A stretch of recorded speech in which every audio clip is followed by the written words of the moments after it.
Chad will be hosting us. Well, Charles will be hosting us today, and it'll be a conversation between the two. Chad is a motivational speaker and sales and finance leader. So despite going blind while attending college in his early 20s, he actually built a pretty serious career in the technology industry, and we're going to hear about that very shortly. He was also the first blind executive to graduate from Harvard Business School's program for leadership development. Now he holds an executive position at Red Hat, which is a subsidiary of IBM. I think you've heard of them, and speaks to corporate audiences and professional athletes to help them develop resilience in the face of uncertainty. Hello, Chad. How are you? I'm great. Thanks for having me. Awesome. And in addition, again, for me, he doesn't really need an introduction because he runs everything technology here at eSight, and again, I am employed by them. So our CTO, Charles Lim, he's led the eSight research and development team here through the launch of our brand new eSight 4. And it's an amazing product when it comes to its design. He's previously held a global senior leadership position with IMAX, and he's helped spur the company's rapid growth. He's also a NASA award-winning engineer and was key to starting the Mars Discovery District technology practice, which is right here in Toronto and regarded pretty highly in Canada. How are you doing, Charles? Thanks for having me, Yuval. Much appreciated. Awesome. Oh, it's my pleasure. So here, I should probably flip it over to the introduction deck. There they are, those faces, so you'll be able to see them. So let's get started. Go ahead, Charles. Thank you, Yuval. So thanks for having us. And first of all, Chad, really appreciate you taking the time to join us. I mean, it's been a long time since we got a chance to actually catch up in person. So just a brief overview of how, I guess, Chad and I met. I was fortunate enough to be part of Chad's group when we were both in the Harvard Business School executive program at PLD. And what I've quickly realized is Chad is one of the most brilliant people that I have met in my life. And I have actually been able to be fortunate enough to learn a lot from him and to be inspired by a lot of the work that he's done. So Chad, thank you very much for taking the time to join us. And I am sure that a lot of your words will inspire a lot of our viewers as well. I appreciate that, Charles. Appreciate the opportunity, and thank you for those kind words. Yes. So why don't we get started, Chad? So to start, can you tell us a little bit more about your life before going blind? Yeah. So growing up, I lived a mostly normal childhood, I guess you would say, normal in quotes, normal in terms of I knew that I didn't have perfect eyesight.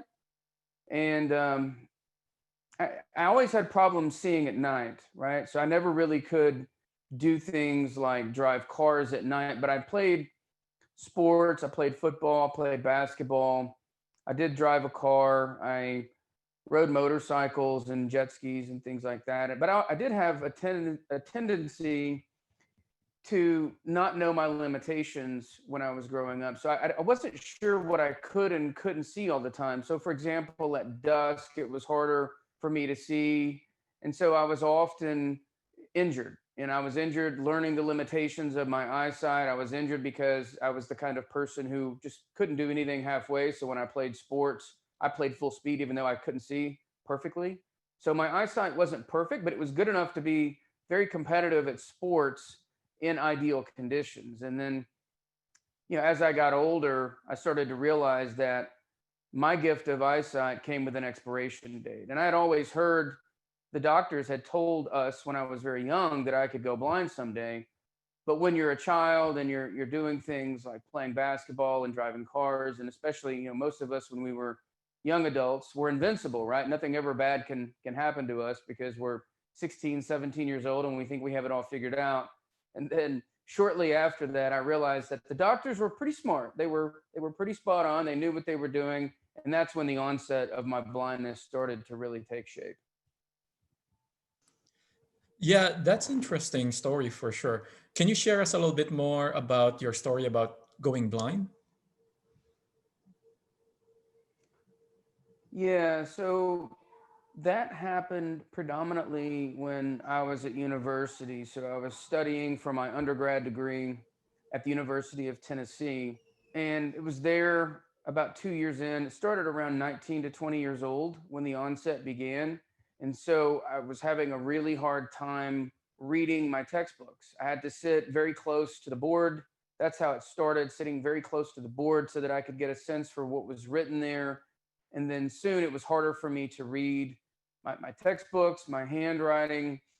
And then eventually in college, about 2 years later, I ended up having to get a medical withdrawal from my major because initially I wanted to be a doctor. I wanted to go into the medical field.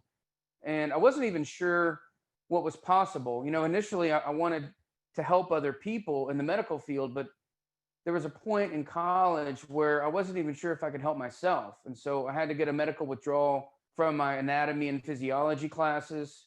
There was a moment when I was in the anatomy and physiology classes where I was asked to identify parts of the body, and I just couldn't see to do it. And so I ended up having to get a medical withdrawal from my major and from that class, those two classes. And I ended up losing about 85 credit hours because I wasn't sure what my new major was going to be. I wasn't sure what I could do, never mind what I wanted it to do or what I had hoped to do. So that was a really tough period for me. That definitely does indeed sound like a very tough period, especially after being able to see before. So, what was the hardest part about going blind for you, Chad?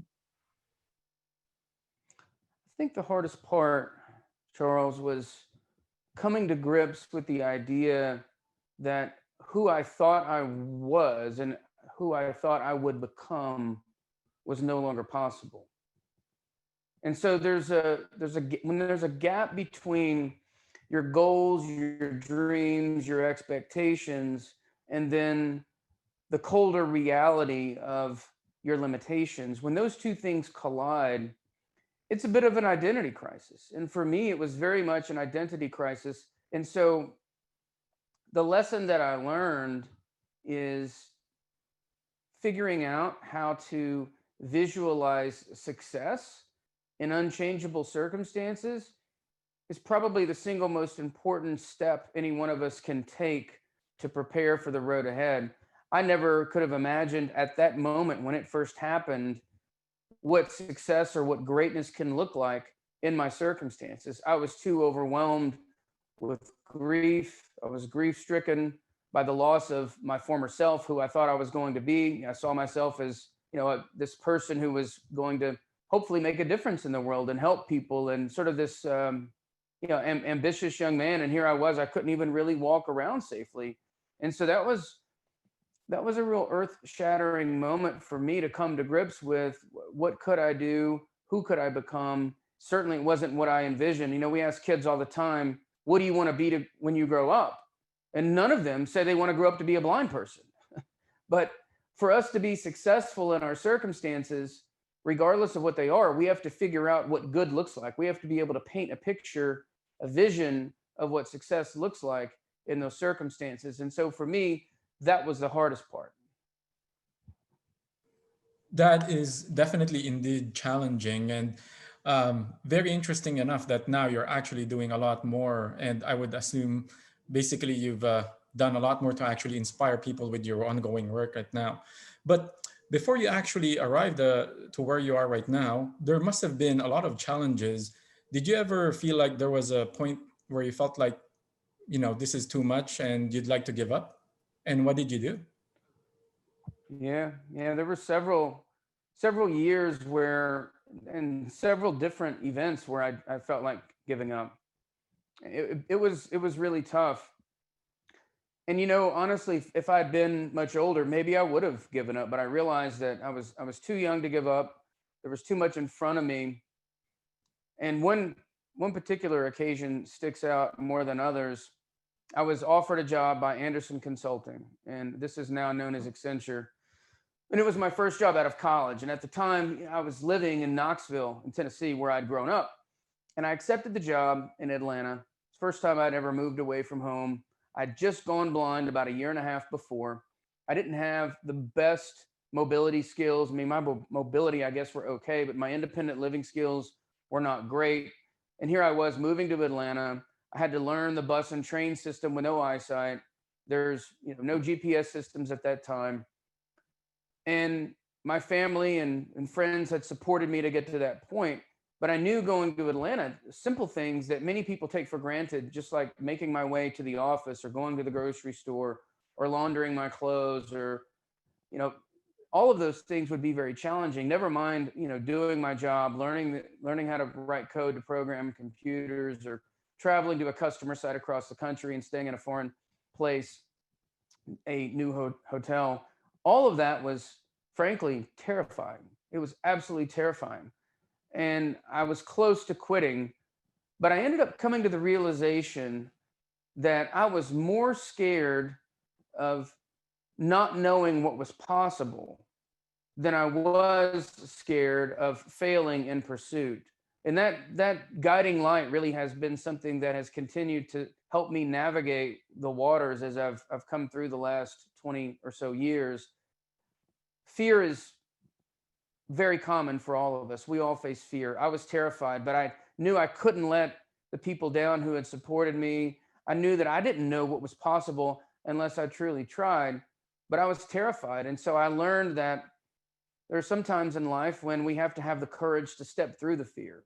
Not having the fear would be unusual. Everybody gets scared. I was scared, but we have to figure out which fear we allow to drive us. Is it the fear of failing, or is it the fear of not knowing what we can actually do if we put ourselves into something 100%? And I decided that the fear I would let drive me is the fear of not knowing. And so I chose to just continue pressing forward. And that's happened several times since, but that has been my guiding light of which fear I allow to drive my decision making. That's definitely certainly a good takeaway to make sure that we choose our fears wisely to drive our lives moving forward. So at one point, did you come to accept your blindness, and what changes did you have to make to move to the new status quo, I guess? Yeah, it's interesting. I tried to hide my blindness for a number of years when I was going blind. And I think I was even ashamed of it. Not that I had anything to do with it, but it wasn't what I aspired to be. I didn't, grow up wanting to be a blind person. It was something that was handed to me. And at first I tried to hide it by not using a cane. And as my eyesight began to fade more and more, when I eventually had to get my first guide dog at Leader Dogs for the Blind in Michigan, that was the moment for me where no longer could I pretend that I could see. I couldn't see physically at that point anymore. Plus, I had a 110-pound German Shepherd by my side, guiding me everywhere I went. So this situation forced me to embrace the very thing that I'd been trying to deny for so many years. And it was actually a moment of tremendous relief for me, because no longer did I have to pretend to be someone I was not. I could embrace my situation. I could be authentically me.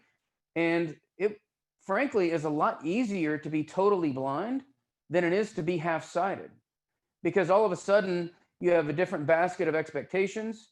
You don't have to worry about what people are thinking of you. And that moment, helped me understand. At first, I started to love me in spite of my blindness, but eventually it was because of my blindness. And I started to realize that there were things that blindness gave me that I would not have had any other way. And so that moment at Leader Dogs and accepting that dog into my life, and not only did it give me the ability to be mobile in a way that I hadn't been in a while, but it also just lifted a tremendous burden off of my shoulders in terms of who I am and how can I be comfortable with me and not worry as much about what other people think. Just be me 100% and not really worry what others think of that. And that was a real cathartic moment for me.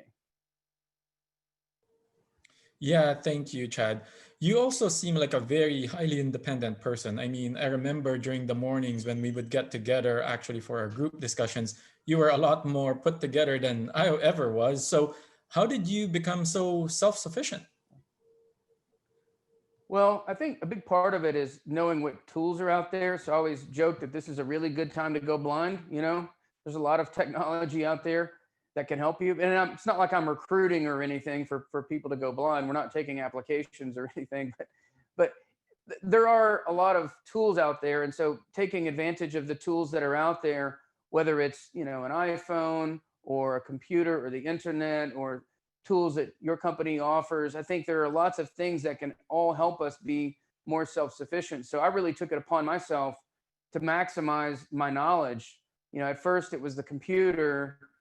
How can I know everything there is to know about this computer, including how to use the internet as much as possible, you know, the advanced features of Google searches so that I could find information more quickly, and how to troubleshoot my computer and how to build software for my computer so that if I used JAWS at the time and still do, and if it didn't work with something out of the box, I could sit down and write my own software so that it would work with that. That way I could just get as much independence as possible, because I knew that the technology for me really was the gateway to the rest of the world.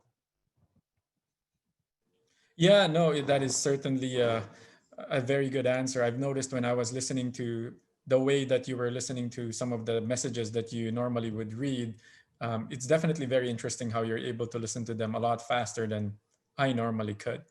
But there's also other unique Well, skills it's that you. funny. Oh, go ahead, Sorry, Chad. go ahead. Well, I was going to say that at first, when I first started listening to it, I listened to it very, very slowly. But then after time, you know, you start to get acclimated to it, you start to learn it, and then you speed it up because you don't want to wait on the information. So it's like, if you can see, you would like a way to speed read, to skim when possible. And so I've sort of trained my ears, and I'm sure other people who use assistive technology like screen readers have done the same thing. Let me get to the punchline as quickly as possible. And the way that we do that is well, part of the way we do that is with the speed of the speech. And there are other tools that we can use as well to get to the punchline as quickly as possible. But at first, like you, when I first heard it, I was like, I thought to myself, how am I ever going to learn to do this? It sounds completely mechanical, and it's going to be really difficult to learn. But with practice, you know, like everything, all it really takes is repetitions, and then it starts to sink in. That's a good idea. Maybe I should try to learn that as one of my additional skills for sure. Right.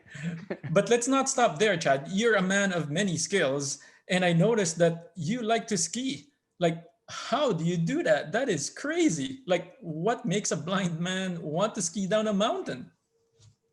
Yeah, it took a little bit of time for me to get comfortable with the idea that I was knowingly and willingly hurtling myself down a very steep mountain. But I think a lot of it, Charles, has to do, there are a couple of things. So it's the freedom of not being tethered to a dog or a cane, complete freedom on the mountain. It's a really incredible sensation. It's thrilling. And yeah, I'm an active guy. I like to stay very active. But the other thing that it offers is the ability to get outside of our comfort zones. And so I'm a big believer of getting outside of my comfort zone. I'd like to live life out of my comfort zone. And on the mountain, there's plenty of opportunity to get outside of your comfort zone. And I think that we all owe it to ourselves to continually stretch our comfort zone so that we can continue growing. And it's a lot like life. If you're never getting outside of your comfort zone, then you're not growing. Our lives begin outside of our comfort zone. So I think there's a lot of parallels between skiing on the mountainside and living life. If you're never really getting out of that comfort zone, you're never going to be a better skier. You have to ride the edge, as I like to think of it in skiing. You're riding the edge where you're flirting with that edge of control, and you've got most of the control, but you could crash. And those moments to me are where growth takes place, when you're really riding that edge and you're pushing your limits. And that is, to me, when you're stretching your comfort zones. And I think that's true in life as well. So those are the main things I love about skiing. Just it's by far the most thrilling thing that I've done since losing my eyesight. It's a lot of fun. Now I'm hooked. I have it in my blood, and we go every year, 2-3 times a year. And it's hard to think of a better way to pass a day that's 20 degrees outside. I would much rather be on the side of the mountain. That's definitely an interesting hobby that you have. And I definitely love skiing and snowboarding, but depending on the mountain, I may actually revisit that as well. But no, that's definitely, a good lesson for you on that side. So, Chad, you also describe your blindness as a gift more than an obstacle. Why is that? Well, my blindness forced me to reevaluate my perspective on life. And it forced me to really pay attention to my focus and my effort and my determination. And I think a lot of people, unless they have a real compelling need or event, it's easy to stay comfortable with their situation. Getting back to the theme of comfort zones. So I think my blindness really pushed me out of my comfort zone. And for me to be who I aspired to be, my new vision for myself, I knew that it would require more focus, more effort, more determination, and a fresh perspective on my life. And I don't think I would have had that had I not gone blind. I think I am successful because of my blindness, not in spite of my blindness. And so it's put me in a position now to where I've learned how to be happy. I know what happiness is and what it is not. I know what success is and what it is not. And I know what resilience is and what it is not. And I actually truly believe that regardless of what happens to me in my life, I'm going to be okay. I've learned that through experience that no matter what obstacles are put in my path, I now have a framework for thinking to navigate around those obstacles. So I don't worry, right? I feel comfortable in my situation. I'm happier now and I'm more successful now than that I'm blind than when I could see, which I never would have thought that when I was initially going through that situation in my life. But that's actually, one of the greatest gifts that I could have received. And now I'm using this story, this struggle that I had in my life to help other people. And so using it, whether it's with the book or whether I'm giving a keynote presentation on stage, using my life's greatest struggle as an opportunity to help other people is incredibly rewarding. It actually makes going blind worth it because all of a sudden I'm taking this challenge that I've had in my life and I'm using it to help other people. So it assigns new value to it. So it's a very rewarding experience. Yeah, thank you for sharing that. I mean, the power of attitude, personality, and making sure that you change your mindset to suit, your current situation is definitely very powerful. And at the same time, I realize you're also a big believer in helping a lot of people. So, as you are all aware, three lucky people participating in this session will win a signed copy of your book, which is great. Blind Ambition. And I know it's going to be released very soon. So, do you mind sharing with us what prompted you to write Blind Ambition? Yeah, and it kind of gets back to how you and I met, Charles. Honestly, I'd always kicked around the idea of writing a book, but never really took it too seriously. It was like when I would go out and somebody would tell me, at work or when I'm doing something at one of my kids' schools, and people would say, "Oh, well, you're very inspiring. You're an inspiring guy." And I think it was meant very genuinely, but I never really took it seriously because I wasn't really trying to do anything inspiring at that point. I wasn't using it with intention.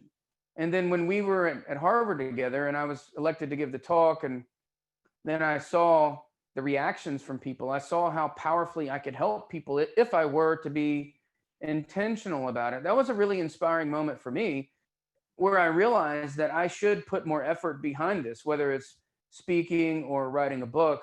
There's an opportunity to do a lot of good and help a lot of people with the lessons that I've learned. And so for me, that was the inspiration because I can inspire and motivate and teach a team at work that I lead, and I can reach people when I'm on stage, but I can reach millions of people with a book. I don't have to be in front of them, and I can communicate those lessons learned. And so that has become my why. That's the reason I believe that I'm on the planet. It's the reason I believe I came out the other side of blindness intact and happy and successful, is because I now have an opportunity to pass along those lessons to other people, that they can learn what I've learned without having to go through the same challenges that I faced. Well, that is indeed very noble of you, Chad. And I'm already signed up, so I'm very excited to be one of the first people to grab your book as soon as it comes out. But having said that, let me pass it over to my colleague Yuval. I do know he has a few other questions he'd like to ask you, if you don't mind. So, Yuval? Thanks, Yeah, Charles. fire away.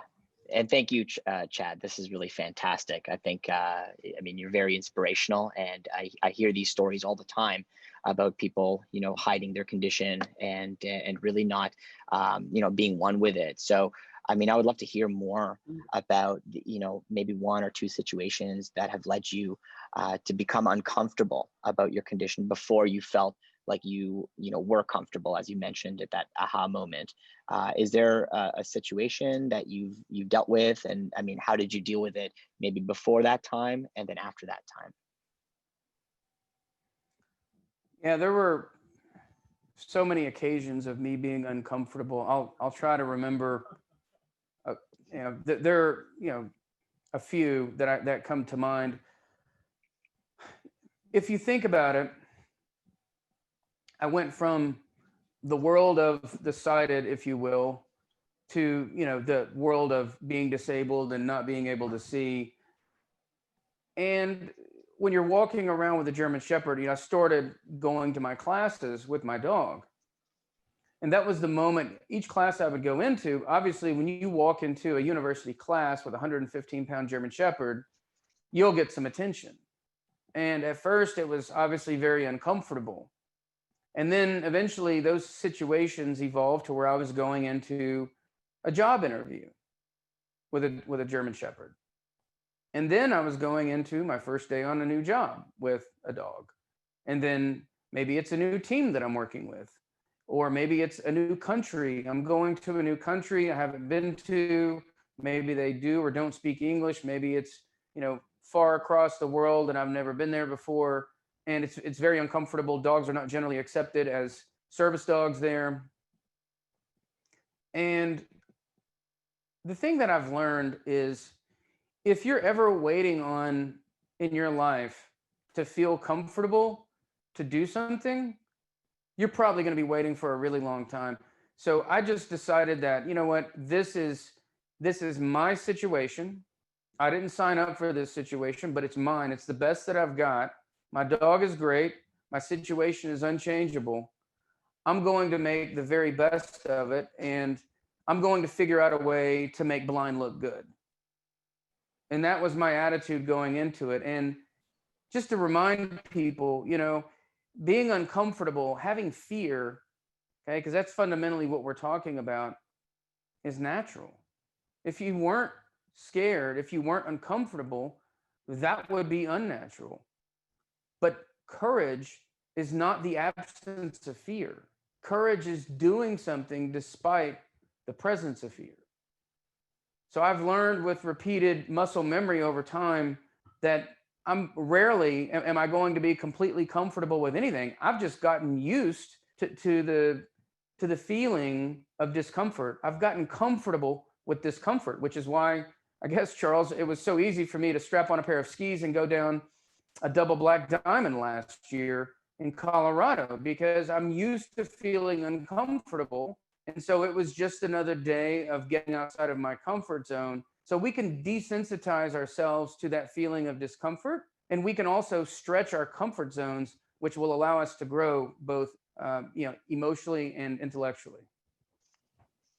That's amazing. Yeah, I think I'm getting a lot of comments over here about how inspirational that is. And I think you're absolutely right in terms of venturing outside of that comfort zone in order to really achieve any sort of personal growth. But when it comes to, you know, this particular disability, you may have felt like you were robbed of something. You know, Yeah. is that how you felt at that time when you, Yeah. like when you were hiding it? Yeah, completely. So the subtitle of my book is How to Go from Victim to Visionary. And so I really did feel like a victim. And I knew, though, that no matter how just that may or may not be, being victimized or you know, thinking about it in those terms, those non-productive terms, and I don't remember the exact word that you used, but it wouldn't get me anywhere. It wouldn't move me forward. All I would do would, the only thing that would happen is I would ruminate and I would go in circles and I would never move forward. So how I chose to think about my situation was far more important than my situation. People have to learn, and this is the most fundamental building block of resilience. People have to learn how to tell themselves the right stories. If you're telling yourself a story of poor me and I'm a victim, then that's who you're going to be. But if you're telling yourself a story of I've got this, I didn't sign up for this, but I'm going to make it look good, whatever it is, and you can envision what greatness is. You can move your mindset from being a victim to a visionary, then you've got a chance. Then you've got an opportunity to move out of that rumination that only holds us back, because victims stay trapped, but visionaries bounce back. A great point.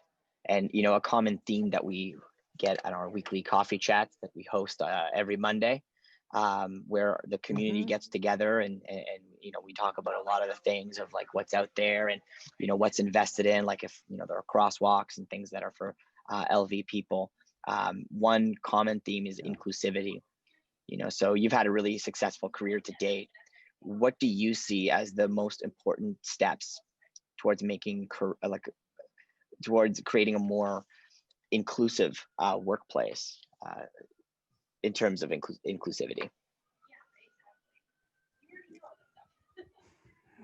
Well, I think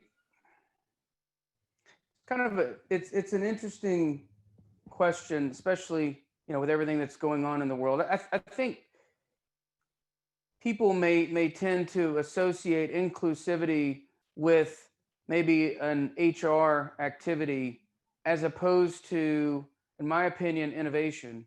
I think the more diverse ideas we have, the more innovation we have in our businesses. So if you look at the company I work for, Red Hat, we're successful because of the diversity of thought in our products. We have an open source business model, which means everyone out in the open source community contributes to the ideas that sit within our products.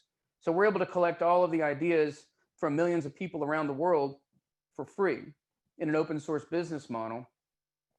And so we don't really care, you know, whether people are disabled, whether they're able, whether they're male, female, what color they are, none of that. We only care about the content of the idea.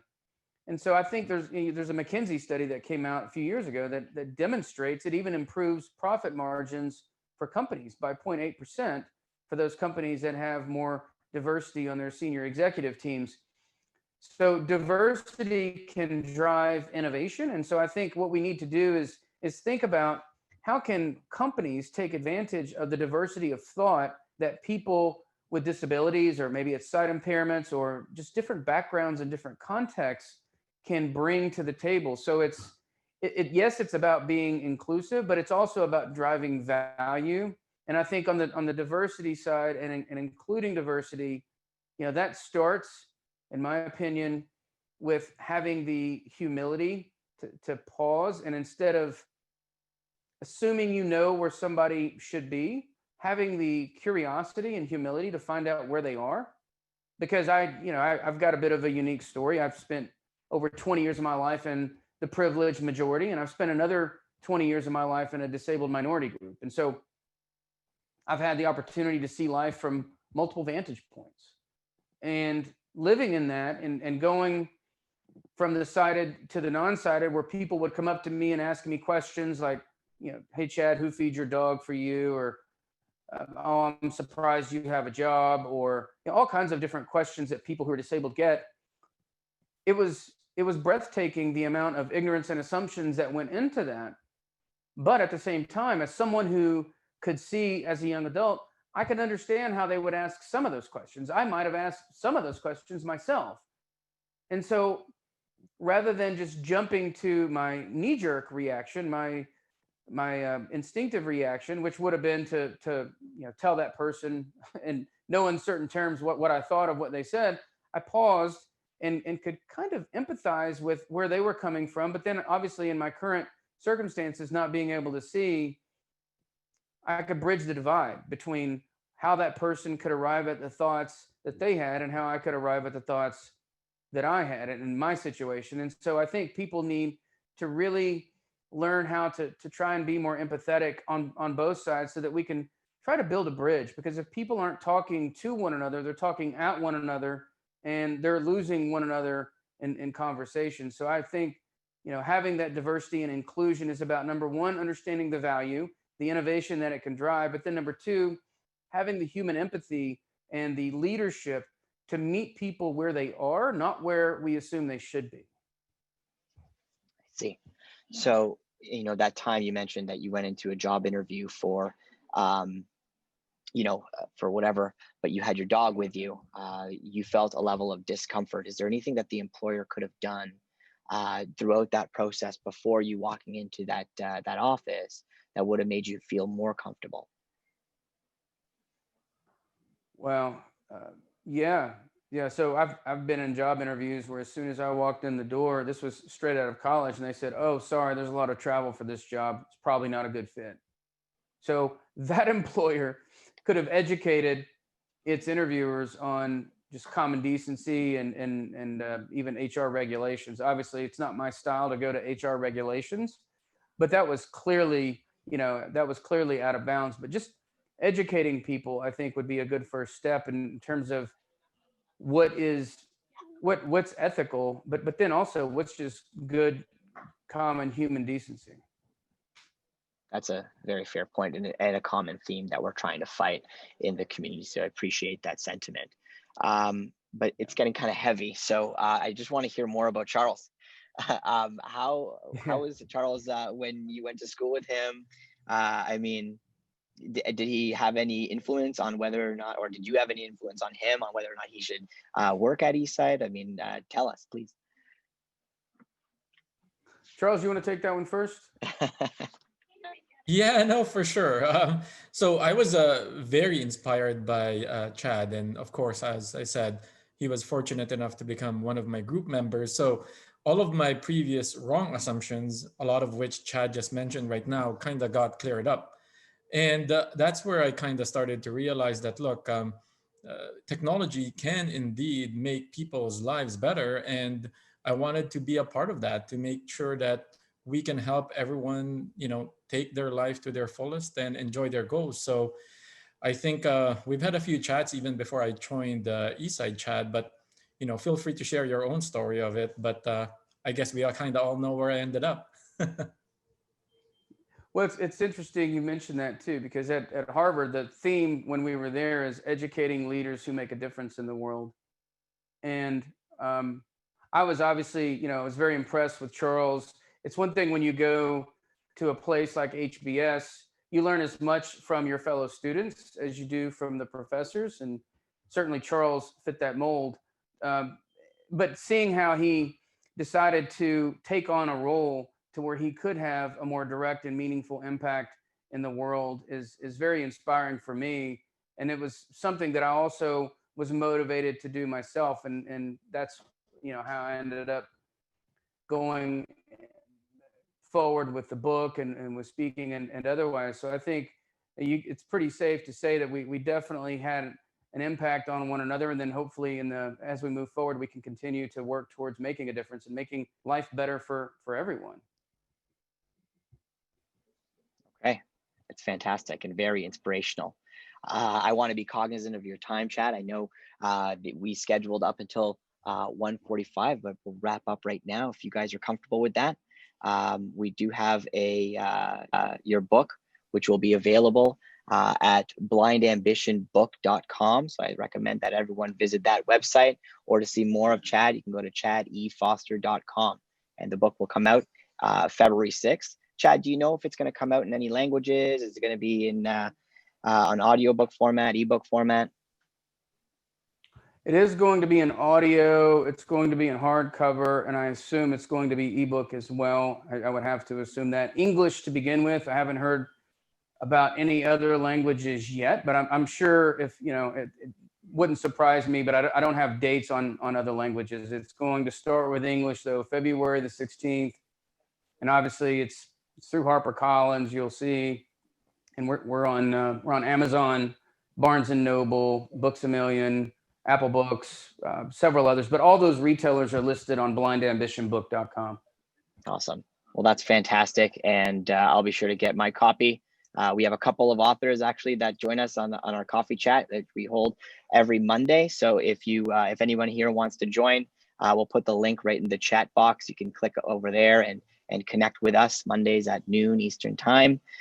We also are going to be giving away 3 books. After this event, our team is going to be sending out an email to fill out a survey, and 3 winners will get a copy of Chad's book when it comes out. So I want to thank everyone. I want to thank Chad and Charles and the eSight team for putting this on. I'm really excited to read this book. And again, Chad, super inspirational. I really love talking to you, and hopefully we can have you back on again. Thank you. My pleasure. Thank you. Thank you very much, Chad. Thank you, everyone. Great. Yep. All right. Thanks, Well, Charles. everyone have a great day, and thank you for joining eSight's Coffee Chat, and we'll see you on Monday or our next special event. Bye, everyone.